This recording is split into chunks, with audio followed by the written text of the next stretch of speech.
telling David now, okay, be the king of every animal that is here. You don't know that he was training David to be the king. Unaware, the enemy took David to a bush, telling David that let's see how he will become the king. He took him to a bush and made him a king to the animals. He was ruling over the animals. Satan don't know that he was training David to be the king. Actually, David was fighting lions. He was fighting so many things. One day, uncircumcised Philistine appeared and he was insulting the people of God. That was the mistake of the devil. He allowed David to witness that place. He thought that David cannot do anything. He is a small boy. He don't know that God has the ability to make small thing to be big. Even nothing.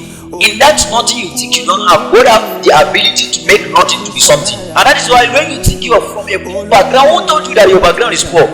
God has the ability to make. See, I know people have been telling you, calling you with names, useless man. Can I tell you the truth? God has the ability to make useless things to be useful. That is the God we are serving. We are not serving a God that is dormant.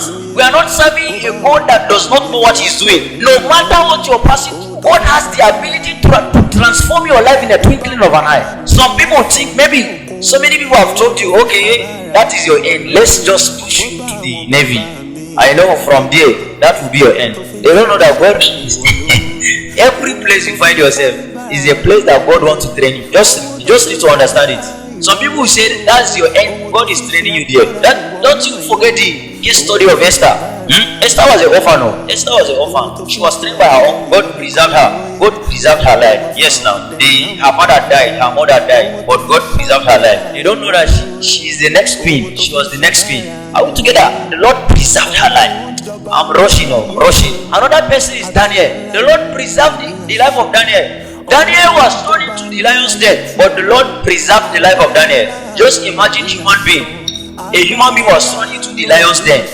A human being. It's like they don't give the lions meat, or the lions could not do anything because his purpose is greater than any force you think.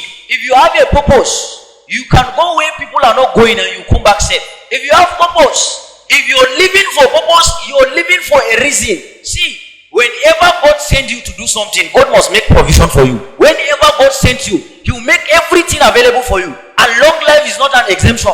When God sent you to rescue generations, don't you know that God sent Jonah to rescue the people of Nineveh? Don't know Jonah was running away from that call, but God still preserved him.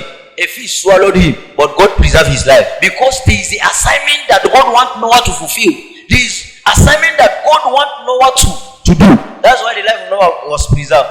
Don't you forget the case study of Jesus himself. In the time of Jesus, what happened to Moses in all time? That's what was happening to Jesus in his own time. They issued a decree that they should kill everybody, every child that is within the age range of one. That's how they begin to kill. They begin to kill.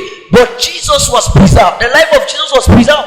Not because of anything, because Jesus has a purpose to fulfill. Some of us have gone through a lot. We have passed through a lot. God preserved your life because God wants to use you. But yet you refuse to realize. You think everything is normal. You think the reason why you're preserved is because God is preserving everybody. How many of your classmates died? How many of our classmates died? So many people that we joined the service together, they are no more to be found. Do you think you're right?